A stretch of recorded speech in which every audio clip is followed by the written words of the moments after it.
ጤና ይስጥልን ክቡራትና ክቡራን አድማጮቻችን እንደምን አደራችሁ። የዕለተ ዓርብ የጧት ፕሮግራማችን እነሆ ጀመረ። ከሁሉ አስቀድመን መልካም ቀን እንዲሆን እንመኛለን። የቴክኒክ ባለሙያችን ዳዊት ሜራን ነው።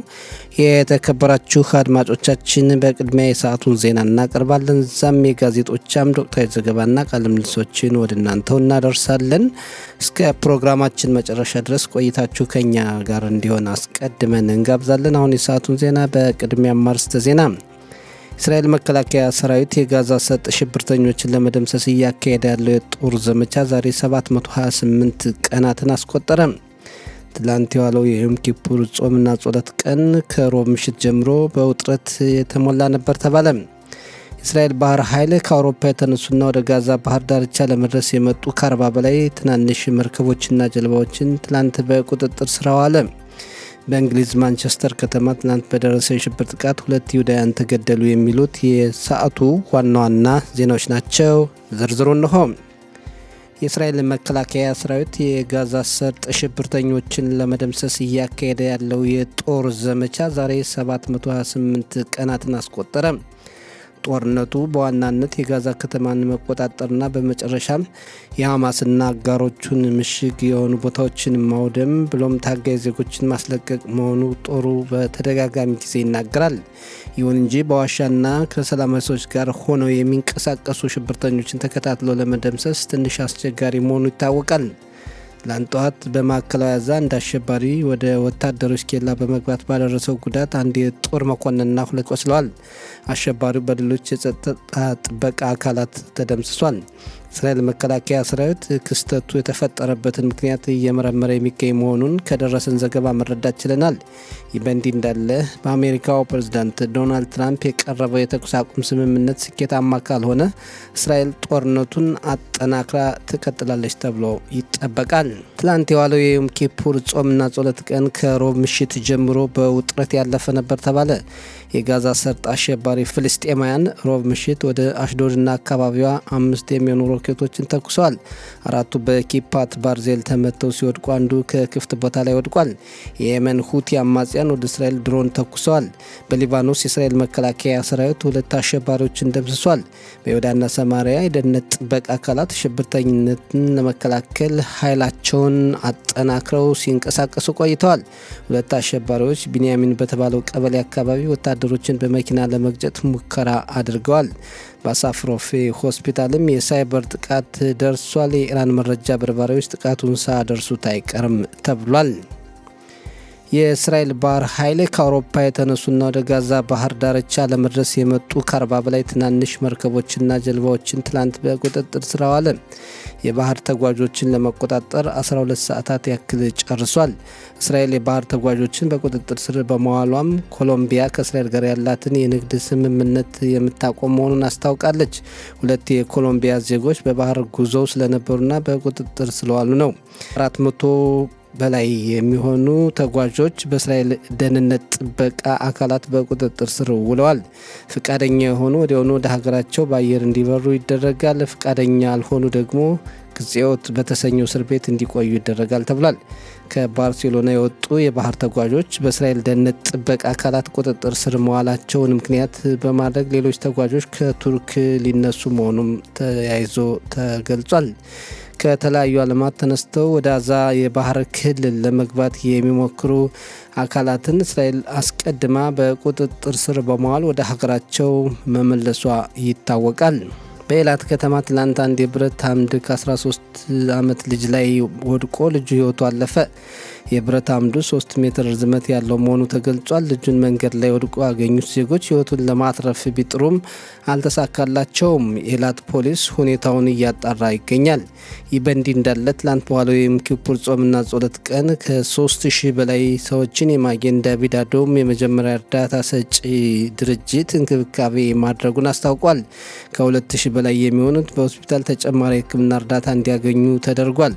293 የሚሆኑት በጾሙ ምክንያት ራሳቸውን ስተው ወድቀዋል። እንዲሁም ድርቀት አጋጥሟቸዋል ተብሏል። የአሜሪካው ፕሬዝዳንት ዶናልድ ትራምፕ ባቀረቡት ባለ 21 ነጥብ የተኩስ አቁም ስምምነት ዙሪያ ሐማስ እስካሁን ይፋዊ ምላሽ አልሰጠበትም። ከአንዳንድ የሐማስ ሰዎች እንደሚነገረው ከሆነ የትራምፕ የተኩስ አቁም ሀሳብ ለእስራኤል ያዳላና ሐማስን ህልውናውን የሚያጠፋ ነው ሲሉ ይደመጣል። በጋዛ የሐማስ ድርጅት መሪ የትራምፕን ሀሳብ ውድቅ አድርጓል የሚሉት ዘገባዎች በተከታታይ እየቀረቡ ይገኛሉ። ይሁን እንጂ ሐማስ የተኩስ አቁም ስምምነቱን ስለመቀበሉና ውድቅ ስለማድረጉ ይፋዊ መግለጫ አልሰጠም። የአሜሪካ መንግስት ትላንት ባወጣው መግለጫ በተኩስ አቁም ስምምነቱ ዙሪያ የተለያዩ ውይይቶች እየተካሄዱ ነው፣ አስቀድመን መግለጫ ማውጣት አንፈልግም፣ ሐማስ መልስ የሚሰጥበትን የጊዜ ገደብም ፕሬዝዳንት ትራምፕ ይወስናሉ ብሏል።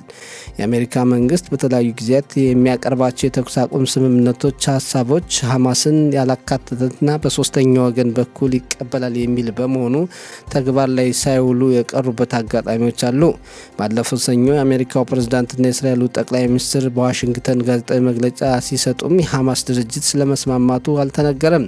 ሐማስም ወዲያውኑ መግለጫ አልሰጠም። አሁንም ቁልፉ ሐማስ ላይ ሆኗል። በእንግሊዝ ማንቸስተር ከተማ ትላንት በደረሰ ሽብር ጥቃት 2 ይሁዳውያን ተገደሉ። አሸባሪው ድርጊቱን የፈጸመው በጩቤ ውጊያና በመኪና ግጭት ነው። አሸባሪው በቦታው ተደምስሷል። ከደረሰን ዘገባ መረዳት እንደቻልነው የቤተ ክህነቱ ራብ አሸባሪው ወደ ጸሎት ቤቱ ውስጥ እንዳይገባ በመከላከል ሊደርስ የነበረውን ከፍተኛ አደጋ አስቀርተዋል።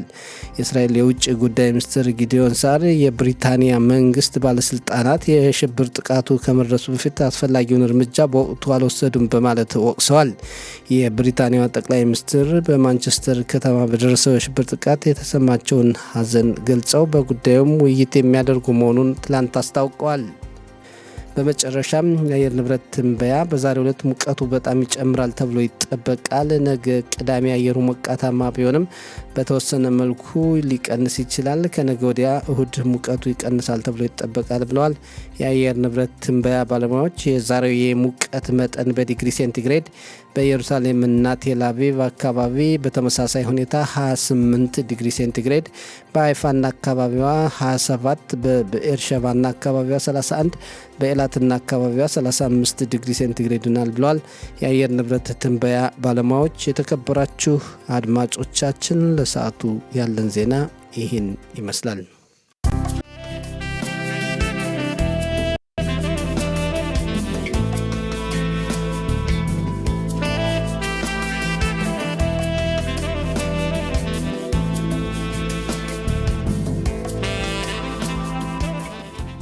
የተከበራችሁ አድማጮቻችን ከዚህ ቀጥለን የዛሬ ጋዜጦች ለአንባቢያን ያቀረቧቸውን የተለያዩ ዘገባዎች ባጭሩ ወደ እናንተው እናደርሳለን። የኢትዮ ታህሮኖት ጋዜጣ የዘገበው የአሜሪካው ፕሬዝዳንት ዶናልድ ትራምፕ ያቀረቡትን ባለ 21 ነጥብ የተኩስ አቁም ስምምነት ሐማስ ይቃወመዋል የሚል ከፍተኛ ግምት መኖሩን ነው። ሐማስ በተኩስ አቁም ረቂቅ ዙሪያ ምላሽ እንዲሰጥ እየተጠበቀ ይገኛል። ያም ሆኖ ባዛ የሐማስ ድርጅት ወታደራዊ አዛዥ አዛዲን አልሃዳድ የትራምፕን ሀሳብ የሚቃወምና ሀሳቡ የሐማስን ህልውና ለማጥፋት የታቀደ ነው የሚል ሀሳብ አቅርቧል የሚሉ ዘገባዎች ካዛ በኩል እየወጡ ቢሆንም በካታር የሚገኘው የሐማስ አመራር ግን በቀረበው የተኩስ አቁም ሀሳብ ይስማማል የሚል ግምት እንዳለና የአሜሪካው ፕሬዝዳንት ዶናልድ ትራምፕም ሐማስ ምላሽ የሚሰጥበትን ቀን እንደሚወስኑና ቀይ መስመር የሚያበጁለት መሆኑን የኢትዮ ታህሮኖት ጋዜጣ በዛሬ ዘገባው በሰፊው ተመልክቶ ለአንባቢያን አቅርቧል። ሐማስ የተኩስ አቁም ስምምነቱን ካልተቀበለው እስራኤል በጦርነቱ ለመቀጠል በዝግጅት ላይ መሆኗንና ሌላ አማራጭም የማይኖራት መሆኑ ተጨምሮ ተገልጿል። እንደሚታወሰው ባለፈው ሰኞ ዕለት ፕሬዝዳንት ዶናልድ ትራምፕና ጠቅላይ ሚኒስትር ናታንያሁ በዋሽንግተን ስለ ተኩስ አቁም ስምምነቱ ጋዜጣዊ መግለጫ ሲሰጡ ሐማስ የቀረበውን የተኩስ አቁም ስምምነት ካልተቀበለ እስራኤል የፈለገችውን እርምጃ እንድትወስድ አሜሪካ ሙሉ ድጋፍ የምታደርግ መሆኑን ትራምፕ ገልጸዋል። ሌላው የሐማስ ድርጅት በቀላሉ እጅ የሚሰጥ እንዳልሆነና በሰላም ዙሪያ ተባብሮ የመስራት ፍላጎቱ ዝቅተኛ መሆኑን የኢትዮ ታህሮኖት ጋዜጣ በዛሬ ዘገባው አቅርቧል። ሐማስ ሮብ ምሽት ሳይቀር ወደ እስራኤል አሽዶድ ከተማና አካባቢያ ሮኬቶችን ተኩሷል። ዓለም ስለ እስራኤልና ሐማስ የተኩስ አቁም ስምምነት መደረስ እያወራ ባለበት ወቅት ሐማስ እና ተባባሪዎቹ ግን ካዛ ሆነው ሮኬቶችን ወደ እስራኤል መተኮሳቸው ለሰላም ተባባሪ አለመሆናቸውን የሚያሳይ ነው ብሏል የኢትዮ ታህሮኖት ጋዜጣ። የአሜሪካው ፕሬዝዳንት ዶናልድ ትራምፕ ያቀረቡትን የተኩስ አቁም ስምምነት ተግባር ላይ ለማዋል መጫወቻ ሜዳው የሐማስ እንደሆነና የተኩስ አቁም ስምምነቱ ከታወጁ 4 ቀናት ቢያልፉም ሐማስ እስካሁን ምላሽ አልሰጠበትም በይፋ። አሜሪካም ሆነች እስራኤል እንዲሁም ሌላው ዓለም የሐማስን ምላሽ እየጠበቀ መሆኑን ጋዜጣው አያይዞ ዘግቧል። የትራምፕን የተኩስ አቁም ሀሳብ ያቀረቡትን የተኩስ አቁም ስምምነት ዓለም እየደገፈው ቢሆንም ሐማስ እስካሁን በይፋ ምላሽ አልሰጠበትም። ሌላው እስራኤል በጋዛ ሰርጥ የባህር ዳርቻ የጣለችውን ገደብ በመጣስ በአነስተኛ መርከብና ጀልባ ለመግባት የሞከሩ ከ400 በላይ የባህር ተጓዦች ትላንት በእስራኤል ባህር ኃይል ቁጥጥር ስር ውለዋል። ከ40 በላይ ጀልባዎችና አነስተኛ መርከቦች የጉዞው ተካፋዮች ነበሩ። የእስራኤል ባህር ኃይል አስፈላጊውን ዝግጅት ሲያደርግ ከቆየ በኋላ የባህር ተጓዦችን በቁጥጥር ስር አውሏል። የፈለጉ ወዲያውኑ ወደ ሀገራቸው እንዲመለሱ ይሆናል። ፈቃደኛ ያልሆኑት ደግሞ በእስር ቤት እንዲቆዩ ይደረጋል ተብሏል። ማዕሬብም ሆነ ሌሎች ጋዜጦች የባህር ተጓዦችን ሁኔታ በተመለከተ ተመሳሳይ ዘገባዎችን አቅርበዋል። የባህር ተጓዦችን ለመቆጣጠር በተደረገው ሂደት ብዙም አስቸጋሪ ሁኔታ ያልገጠመ መሆኑን ተዘግቧል። በአውሮፓ አህጉር ጸረ ይሁዳውያን እንቅስቃሴው እየጨመረ መጥቷል። ትላንት በእንግሊዝ ማንቸስተር ከተማ በደረሰ የሽብር ጥቃት 2 ይሁዳውያን ተገድለዋል፣ 4 ደግሞ የሚሆኑ ቆስለዋል። አንድ የቤተ ክህነት ራብ ሽብርተኛው ወደ ጸሎት ቤቱ እንዳይገባ በማድረግ ታላቅ ጀብዱ ፈጽመዋል። ቤተ ክህነቱ በዮም ኪፑር ምክንያት በብዙ ሰዎች የተሞላ ነበር። በእንግሊዝም ሆነ ሌሎች የአውሮፓ ሀገራት ጸረ ሴማዊ ወይም ጸረ ይሁዳውያን እንቅስቃሴ እየበዛ በመምጣቱ እስራኤል የእንግሊዝ ይሁዳውያንን ወደ ሀገራቸው ወደ እስራኤል እንዲመጡ ጥሪ አቅርባለች። የሽብር ጥቃቱን የእንግሊዝ ጠቅላይ ሚኒስትር አውግዘዋል። ከቅርብ ጊዜ ወዲህ በአውሮፓ አህጉር የሚታዩ ጸረ ይሁዳውያን እንቅስቃሴዎች እጅግ አሳሳቢ ሆነዋል። በተለይ ከጦርነቱ ጋር በተያያዘ ጸረ እስራኤል ሰልፎች ተደጋግመው ይካሄዳሉ። ጥቃቱም እንዲሁ መቀጠሉን የዛሬ ጋዜጦች በዘገባቸው ተመልክተዋል። በእስራኤል አረብ ዜጎች መካከል የሚፈጸሙ የወንጀል ድርጊቶችና የእርስ በርስ የመገዳደል ሁኔታዎችም ቀጥለዋል። በ24 ሰዓታት ባነሰ ጊዜ ውስጥ 3 ሰዎች ተገድለዋል። በድርጊቱ እጃቸው አለበት ተብሎ የተጠረጠሩ አካላት በቁጥጥር ስር ውለዋል። በእስራኤል የአረብ ማህበረሰብ መካከል በየጊዜው ግጭቶች፣ ግድያዎችና ወንጀሎች እየተበራከቱ መምጣታቸው እጅግ አሳሳቢ ሆኗል። 2025 ዓ.ም ከገባ ጀምሮ እስከ ትላንት ድረስ 196 ዜጎች ተገድለዋል። ጉዳዩ እጅግ አሳሳቢና ቶሎ መፍትሄ የሚያስፈልገውም ነው ተብሏል። የማዕሬብ ጋዜጣም የሐማስ ምላሽ እየተጠበቀ መሆኑንና ሐማስ የሚፈተንበት ትክክለኛው ጊዜ አሁን መሆኑን ዘግቧል። የአሜሪካና አረብ ሀገራት የማደራደር ሁኔታ በሐማስ በኩል እንዴት ይታያል የሚለው እስካሁን ምላሽ አላገኝም። ምንም እንኳ በጋዛ የሐማስ ወታደራዊ ክፍል አዛዥ ሀሳቡን እንደተቃወመ ቢገለጽም ሐማስ እስካሁን ይፋዊ ምላሽ አልሰጠበትም። ማዕሬብ በዚህ ጉዳይ ሰፊ ዘገባ አቅርቧል። እንዲሁም በእንግሊዝ ማንቸስተር ከተማ ትላንት የደረሰውን የሽብር ጥቃት ጋዜጣው ዘግቧል። አሸባሪው በመኪና ግጭት ጸሎተኞችን ከጎዳ በኋላ ከመኪናው ወጥቶ ደግሞ በጩቤ ውጊያ ሌላ ጉዳት አደርሷል። ኪፓ ያደረጉትን ሁሉ ለማጥቃት ሞክሯል ተብሏል። በአጠቃላይ 2 ሰዎችን ገድሎ እስከ 4 የሚደርሱ ሰዎችን አቁስሏል። ሽብርተኛው በአካባቢው በነበሩ የጸጥታ ጥበቃ አባላት እርምጃ ተወስዶበታል። እስራኤል የብሪታንያ መንግስት ያሳየው ቸልተኝነትና ደካማነት ለዚህ ድርጊት አድርሷል በማለት መውቀሷን ማዕሬብ ዘግቧል። የሐሬጽና የእስራኤል አየም ጋዜጦችም በእንግሊዝ የደረሰውን የሽብር ጥቃት በተመሳሳይ ሁኔታ ዘግበው ለአንባቢያን አቅርበዋል። ሌላው የማዕሬብ ጋዜጣ ምርጫውን አስመልክቶ ከህዝብ ላይ ባደረገው ግምገማ ሰፊ ዘገባ ይዞ ቀርቧል። ምርጫው ዛሬ ቢካሄድ ኖሮ የትኛውን ፓርቲ ትመርጣላችሁ በማለት ከህዝብ ላይ ያደረገው ግምገማ እንደሚጠቁመው የሊኩድ ፓርቲ 25 የክነሴት መቀመጫዎችን ሲያገኝ፣ ናፍታሊ ቤኔት የሚመሩት አዲሱ ፓርቲ 22፣ ያኢር ጎላን የሚመሩት ዲሞክራቲም 10፣ እስራኤል ቤቴኖ 10፣ ኦጽማ ይሁዲት 9፣ ሻስ 8፣ ጋዳይ ዘንኮት የሚመሩት አዲስ ፓርቲ የሻቲድና አዱታ ቶራ እያንዳንዳቸው 7 የክኔሴት መቀመጫዎችን የሚያገኙ መሆኑን ጋዜጣው ከህዝብ ላይ ባደረገው ግምገማ ማወቁን ዘግቧል። በጠቅላይ ሚኒስትርነት ማን ይስማማል?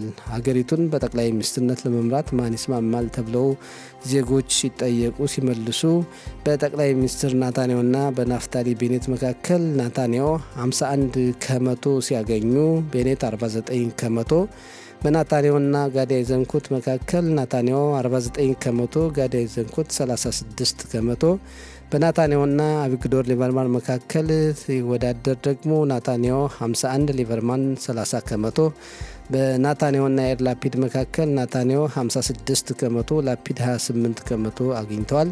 በአጠቃላይ ናታንያሁ የተሻለ ግምት የተሰጣቸው መሆኑን ማዕሪብ ከህዝብ ላይ አደረግኩት ባለው ግምገማ ማወቁን በዛሬ ዘገባው ተመልክቷል።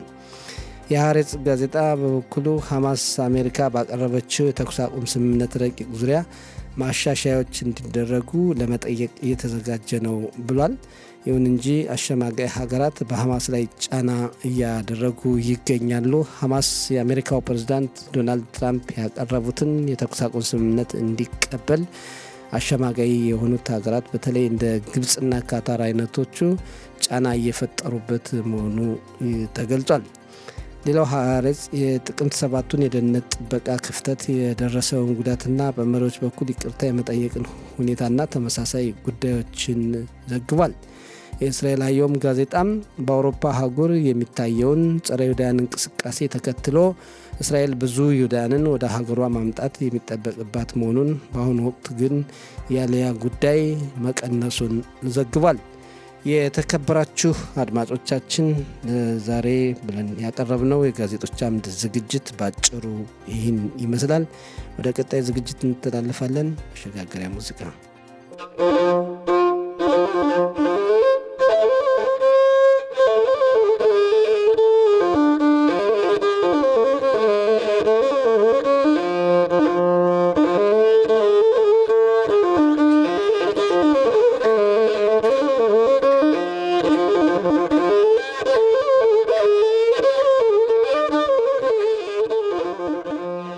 የተከበራችሁ አድማጮቻችን ስርጭታችን እንደቀጠለ ነው። አሁን በወቅታዊ ጉዳዮች ከአቶ ሙሼ ባህታ ጋር ቃለ ምልልስ እናካሄዳለን። ጤና ይስጥልን አቶ ሙሼ፣ እንደምን አደርክ? እንደምን አደርክ ሰጣኝ። እንዲሁም ለአድማጮቻችን ደህና ነኝ። እንዴት አለፈ ዮም ኪፑር ጾምና ጸሎት ቀን ትላንት? እንግዲህ ዮም ኪፑር በየአመቱ እንደሚደረገው ያለፈው በጣም ቀላል በሆነ ጾም ነው እንግዲህ ያለፈው። እንግዲህ ከርሞ ሰው ይበለን መጣው አመት ደግሞ እንደዚሁ በቀላል ደረጃ እንደምንጾምና እንደምናልፈው ታይታለም የተፈታ ነገር ሃይማኖታችን ነገር ነውና ጥሩ ነበር። ጥሩ ያድርገው። በጾም ጸሎቱ ዙሪያ ጥሩ ነው። እንግዲህ ያው እንግዲህ ለፈጣሪ ተገዥ መሆንም መልካም ነው። ግን በሌላ በኩል ደግሞ የተለያዩ ውጥረቶች የነበረበት ቀን እንደነበረ ያው የጋዛ ሰርጥ አሸባሪ ፍልስጤማንም ከሮብ ምሽት ሮብ አካባቢ ጠዋትም ጀምረው ወደ አሽዶድ አንዳንድ አካባቢዎች መተኮሳቸው እንዲሁም ደግሞ ከአውሮፓ ተነስተው ወደ ጋዛ ለመግባት የሞከሩን በባህር በኩል ነበሩና እንደውም ጸጥታው ላይ ትንሽ ያው ብዙ ውጥረት እንደነበረ ነው የሚነገረውና እንዴት አየው? በተለይ የጋዛ ፍልስጤማውያን አሁን ተኩስ አቁም ስምምነት ሊደረስ ነው እየተባለ እነሱ ደግሞ ሮኬት የሚተኩሱበት አቅማቸው አልተዳከሙም ማለት ይቻላል ሙሉ በሙሉ። እንግዲህ እንዳልከው እንግዲህ እኛ ሁሉ ጊዜ እኛ በጾም ባለንበት ጊዜ ጠላቶች ፕሮግራም በማውጣት ይሄ አውደ አመት ያሳለፍነው ብዙ ነገሮችንም እንደተፈጸመው እንዳልከው በእነዚህ ሁቲ የሚሏቸው ተኩሰዋል። የዓለም ደግሞ እንደዚሁ የተለያዩ ጥቃቅን መርከቦችን ሰልፍ አድርጎ ወደ ጋዛ ድንበር በማስገባት እንዳልከው ደግሞ እነዚህ አልሞትባይ እባቦች ደግሞ የሆነ መሳሪያ አግኝተው መተኮሳቸውን እንደዚሁም ደግሞ በብሪታንያ 2 ይሁዳውያን መገደላቸው ጸሎት ቤት ላይ እንዳሉ መገደላቸው እነዚህ ነገሮች ያመለክታሉ። ስለዚህ በተለይ ይሄ የነበረው የመርከቦች በእኔ አባባል እንግዲህ እርዳታ ለመስጠት በሚል ስም የአውሮፓ ሀገሮች በጦር ኃይል አጅበው ወደ ጋዛ የባህር ድንበር መምጣታቸው ከድጋፍ ሰልፍ አልፎ ፋይዳ እንደሌለውና አይታለም የተፈታ ነገር ነው። ምክንያቱም የእስራኤል የባህር ኃይል ልዩ ኮማንዶ ስልትና ጥበብ በተሞላበት በአጭር ጊዜ እንዲቆጣጠራቸው ሆኗል። የሆነውም ይሄኛው ነውና ስለዚህ እነዚህ የዓለም አገሮች እስራኤልን ጥሰን ወደ ገዛ እርዳታ እንሰጣለን ብለው ሳይሆን ለእስራኤል ከፍተኛ የዲፕሎማሲ ውድቀት ለማድረስ አስበው ነው። ያ ነገር አሳክተዋል። ሁሉ እንግዲህ እስራኤል ጥበብ በተሞላበት ይዛ ተንከባክባ በራሷ ገንዘብ አሁን ለተመልሳቸው ዝግጅት እያደረገች በኢጣሊያን ሀገሮች በተለያዩ ሀገሮች ግን የሄደው ወገናችን እስራኤል እያሰቃየችው ነው የሚል ፕሮፓጋንዳ ተጠቅመው ይኸው ከፍተኛ በአውሮፓ ላይ እሳት ሰደድ የሆነ ሰላማዊ ሰልፍ እያካሄዱ ይገኛሉ። ስለዚህ እነዚህ ሀገሮች እኔ አንዳንድ ጊዜ እርግጥ ሚሊያርድ እስላም ባለበትና 20 ሚሊዮን ማንንም ላይ ይሁዲዎች ጋር ለማወዳደር በጣም ከባድ ነው። ነገር ግን ዓለም 48 እስራኤል ተደፍራ እስካሁን ድረስ ወገኖቿ ለማየት ያልቻለች 2 ዓመት እንግዲህ ስንት ቀኖች ቀርተውታል? 2 ዓመት ሙሉ 4 ቀን ብቻ ይቀራል። ስንት ጊዜ ስንት ስቃይ እየታየ አጥንት የቀሩ ራሳቸው ስለው ያስተላለፉት ስዕል እያየ እኔ ነገር ይቆም መልሷቸው አንድ አገር ከዓለም ለምሳሌ አንድ አገር ሳይናገር ነገር ግን ያሌለውን በቃ ያብላሉ መምጣት። ይሄ ለምሳሌ የቱርክ ፕሬዝዳንት ቡችላ ከዋሻ ሆኖ የሚሸው ቡችላ ይመስል እስራኤልን ሲወቅስ ሲታይ በጣም ነው የሚገርመው።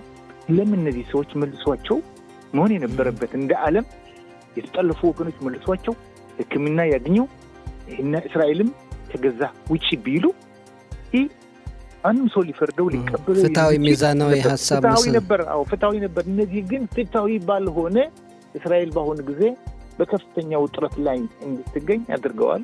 በእግዚአብሔር እርዳታ ይህን ውጥረት ደግሞ መሪዎቻችን አስበውበት እንወጣዋለን የሚል እምነት አለኝ። አሁን እየተጠበቀ ያለው የሐማስ ምላሽ ነው።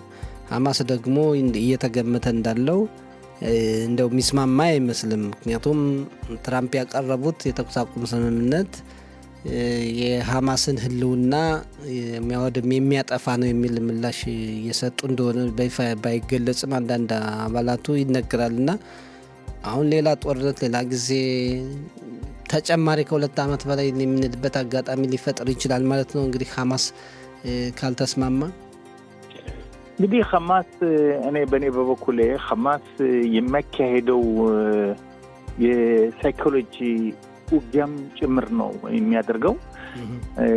ስለዚህ ይህ የሚያደርገው ሳይኮሎጂ እስከ እንግዲህ እኛ አንዳንድ ጊዜ እያስማማንለት ነው እንግዲህ የሚል እምነትም አለኝ። ይህ እነዚህ ወንበዴዎች እስከ መጨረሻ ክሯን ወጥረው ነው የሚይዟት። እንግዲህ የአሜሪካ የፕሬዝዳንት ትራምፕ በ3 ቀን ወይ በ4 ቀን መልስ ካልሰጣችሁ ወደ ገሃነም ትገባላችሁ ብሏቸዋል። እንግዲህ ከመጨረሻ እየሳቡ ዓለም እየደገፋቸው ነው ያለው። ስለዚህ ብርታት በማግኘት የአሜሪካ ፕሬዝዳንት ምን እንደወሰነ እንግዲህ እየሰማን ነው። እንግዲህ ለሳውዲ አረቢያና ለካታር ልዩ መከላከያ እንዲሰጣቸውና እነዚህ 2 ሀገሮች የነካ አሜሪካን እንደነካ ይቆጠራል ተብሎ ለእስራኤል እግሯና እጇን የሚያስር ውሳኔ ተላልፈዋል። እንግዲህ አሜሪካ በአንድ በኩል ይትረዳናለች፣ ብዙ ነገሮች አድርጋናለች። በአንድ በኩል ደግሞ በሌላው መልኩ ደግሞ እስራኤልን እግሯና እጇን ተሳስራ እንድትኖር የማድረግ ሁኔታዎች ውሳኔዎች ተላልፋሉ። ስለዚህ እነዚህ ወንበዴዎች አረመኔዎች የሆኑ ሰዎች የፈለጉትን ነገር ውጤት እያገኙ ናቸው።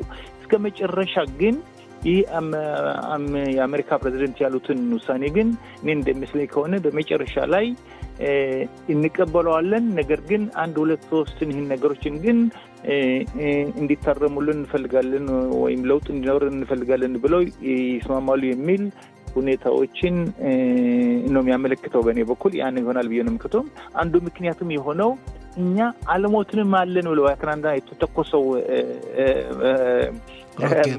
ሪች መሳሪያም ይኸው አለው አልሞትንም ለማለት የሚጠቀሙበት ሳይኮሎጂ ዘዴ ነው ብዬ ነው መመለከተው እዚህ ላይ ያካሄድ ትንሽ ችግር ያለው ይመስለኛል በእኔ እይታ እንግዲህ ስምምነት ሲባል ሁለት ወገኖችን አቀራርቦ ማነጋገር መቻል ነው ከዛ በኋላ ነው አንተምተው ተብሎ እዛ ይፋዊ መግለጫ የሚሰጠውና አሁን የአሜሪካው ፕሬዝዳንት ዶናልድ ትራምፕ ከእስራኤሉ ጠቅላይ ሚኒስትር ቢንያሚን ኔታንያሁ ጋር ሆነው መግለጫ ሲሰጡ ሐማስ ስለመስማማቱ አልተገለጸም ነበር በወቅቱ በአጭር ቀናት ምላሽ እንዲሰጥ ተብሎ ነው ይሄ መግለጫ ከመሰጠቱ በፊት ለምን ሐማስን በሶስተኛ ወገንም አሳምኖ እሱም የተስማማባቸው ነገሮች ካሉ በይፋ ማሳወቅ አይገባም እንዲህ በአየር ላይ ሁል ጊዜ ስምምነት ሊደረስ ነው እየተባለ እንደው የታጋች ቤተሰቦችን ልብ ከማጓጓት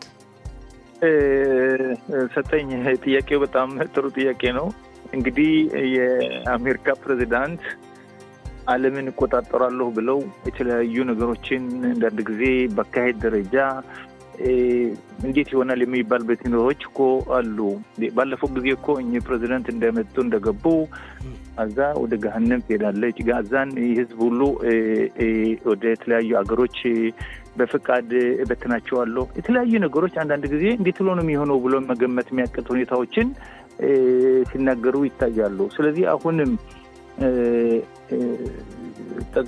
በፕሬዝዳንቱ የወሰኑት ውሳኔ የነሱን መልስ ሳይሰሙ ወሰሉስ እንግዲህ ንግግር አላቸው እንግዲህ በካታርና በሳውዲ አረቢያ በግብጽ ደከም አድርገዋታል እኔ ሁሉ ጊዜ የምለው ግብጽን ለትልቅ መሳሪያ ተጠቅመው ቢጠቀሙባት ጥሩ ውጤት ታመጣለች የሚል ሁኔታዎች አቋም ነው ያለኝ እኔ ምክንያቱም መውጫ መተንፈሻቸው ቦታ ስለሆነ ግብጽን ይፈልጓታል ስለዚህ ሁሉ ጊዜ የሚሄዱት እንግዲህ ከገንዘብ ጋር ስለሆነ እና ስለዚህ የአሜሪካው ፕሬዝዳንት የነሱን መልስ ሳይሰሙ ውሳኔ መወሰናቸው አንዳንድ ጊዜ ለዚህም ነው እነዛ ያውቋቸዋል እንግዲህ እነዚህ ወንበዴዎች ሌቦች ያውቃሉ ለዚህም ነው እስከመጨረሻ ድረስ ያው እሺ ሳይሉ ሳይደናገጡ ሳይፈሩ ይህን ውሳኔ ሊወስኑት ይችላል ከዛ አልፈውም መጥቆስ የቻሉት እንኳን ከዚህ ተንደርድረው ነው የፕሬዝዳንቱን ምን አይነት አቋም እንዳላቸው ምን እንደሚያደርጉ አሁን ነገጥያን አሁን ያሉትም አሁን ገሃነም ትገላችሁ ብለዋል እስናየዋለን የሚል አይነት ገሃነም ካስገባ እናየዋለን የሚል አይነት ትዕቢት የተሞሉ ሰዎች ስለሆኑ እና እንዳልከው እንደዛ መሆን ነበረበት ነገር ግን እነሱ አማራጭ የላቸውም በመጨረሻ ላይ እስራኤል ገብታለች እስራኤል የደመሰሰች ነው አንድ ባንድ ጥንቃቄ በተሞላበት ዋጋ ቢያስከፍለንም ቤቱን አንድ በአንድ እየመረመረች ጦርነቱ እያካሄደች ነው ያለችው ስለዚህ አማራጭ አይኖራቸውም ወደዱም ጠሉም ይስማማሉ የሚል አቋም አለ እስኪ እናያለን እንግዲህ በቅርብ ቀናት ውስጥ የሚታይ ነገር ይሆናል ሌላው ቅድምም መጀመሪያ አካባቢ ተመልክተዋል በተለይ ወደ ጋዛ የባህር ዳርቻ ለመግባት የሞከሩ ከአውሮፓ የተነሱ ከ400 በላይ ሰዎችን የእስራኤል ባህር ኃይል የተቆጣጠረበት ሁኔታ ብዙ ጉዳት ሳይደርስ በጣም አስደናቂ ነውና እንዴት አየው አዎ እንግዲህ እንዳልኩህ እነዚህ ጥቃቅን ጀልባዎች እርዳታ ይዘናል በሚል ስም የመጡት በእውነት የእስራኤልን የባህር ኃይል አየር ኃይልን ጥሰን እንገባለን ብለው አይደለም እነሱ የመጡት በአለም ላይ እንግዲህ እነሱ ደጋፊዎች ናቸው ከፍተኛ ሰላማዊ ሰልፍ ነው ያሳዩት ይህ ውጤታቸውም ተሳክቶላቸዋል ከዛ አልፎ የታሰሩት ምን እያሉ እንደሆነ ታውቃለህ እስራኤል ተጠንቅቃ